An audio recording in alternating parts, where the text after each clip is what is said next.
Hi everyone, hope you're doing well from wherever you're watching this channel, depending on your time zone. Now, President William Ruto has talked about the issue of e-procurement, and he's alleging that the government or public has been losing up to 40% of their resources through e-procurement. That means if this pen is worth 10 shillings. Someone will procure it to the government and sell it at 20, 15, or 30 shillings. So with that, we are losing resources. Those who are procuring, they do not disclose their agreement to the public. So we are not aware about that procurement contract because it is not in public domain. It is classified information. What the president is talking about is very true. It's a serious issue. That is very true. So, for them to curb corruption through procurement, they are now moving in a new system of online e-procurement in order to curb corruption. Such that you apply online, then your contract is online. As you supply, the details are online. Tuweke kila kitu kwa mtandao. Hayo si maneno yangu, Mheshimiwa William Ruto ndiye amesema. When the president says like this, it now makes me to start rethinking about the situation that we were subjected to under SHA. Kulikuwa na some information alafu pia ikapotea na president ndio huyu. Ndio, there are people who have taken this matter to court to object the issue of e-procurement. And Ruto is here in his own statement publicly giving a way forward on how to curb with the issue of corruption through procurement. There are serious questions to ask the president, but first of all, listen to his speech, then we will go to that. Because there's a lot also to expose here, what the president says and what he ended up doing. It is completely different. It's a contrast. Procurement of public services, we lose up to 40% of public money through procurement. And that is the reason why we have said we are going to go e-procurement so that everybody inajulikana. Hakuna haja ya giza. Kama wewe unatuuzia mali kama serikali,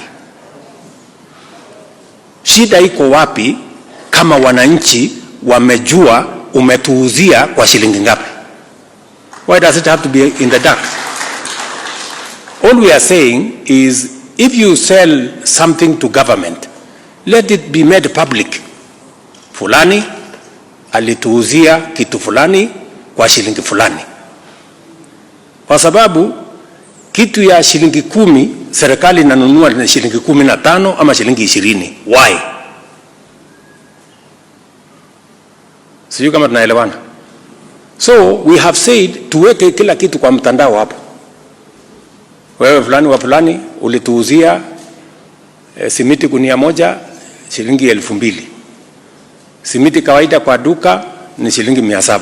Haya. Maswali sasa tuanze kuulizana kutoka hapo. Ndio mnaona hii kelele yote mpaka wengine wameenda kotini kublock because they want to continue hapa kwa giza. Hii giza lazima tuondoe. Let the public know how much is government procuring public services for Kenyans. Ama mnataka tuendelee kwa giza? Yeah, that's all we are saying. This is how to stop corruption at the beginning. Tusingoje mtu aibe, twende tusumbuane na yeye, tutafute DCI, sijui tutafute nani, anti-corruption, nini. Why don't we stop this thing kabla pesa haijaibiwa, si tukwamisha hapo, tuanzie hapo. So that's what we are saying. So for the avoidance of doubt, let me say we are not going back on e-procurement because we want transparency and we want to make sure the people of Kenya get value for the taxes they pay. They get the correct to pay for the correct amount for services or products that they purchase. That is how we are going to eliminate corruption. That is how we are going to deal with pilferage, and that is how we are going to save public money. And I have said clearly, any public official who does not want to participate in e-procurement, hakuna mtu amelazimishwa kufanyia kazi serikali, aende afanye kazi mahali kugiza. There is no problem. Now, I want us to continue with our panel discussion, but before we go deep into that, I have a quick and humble request for those who are watching the channel and you are not yet subscribed. Please consider subscribing. To our returning subscribers, I must say thank you so much, and again to all our viewers, please give this video a thumbs up. Thank you so much. And before I forget, I have said today I'm going to use the opportunity to give a shout out to each and everyone who has joined the channel membership. So it is high time I also come out to thank all of you. Thank you so much for the subscription to the channel membership.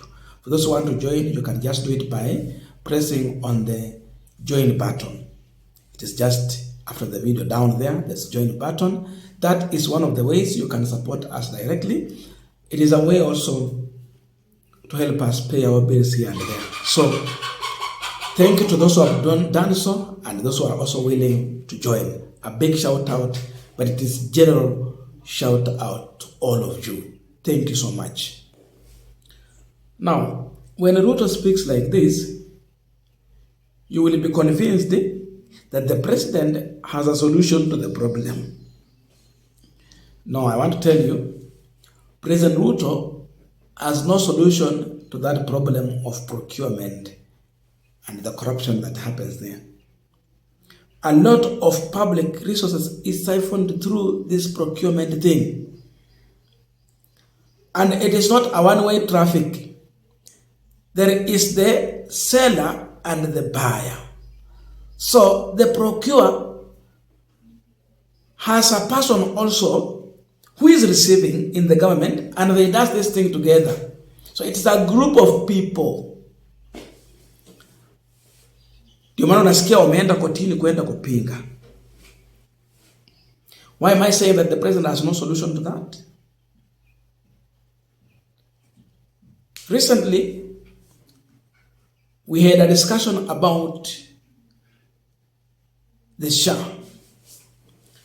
A lot of resources has been lost to ghost hospitals. Some hospitals have no capacity to be compared to level 4 hospital, level 5 hospital.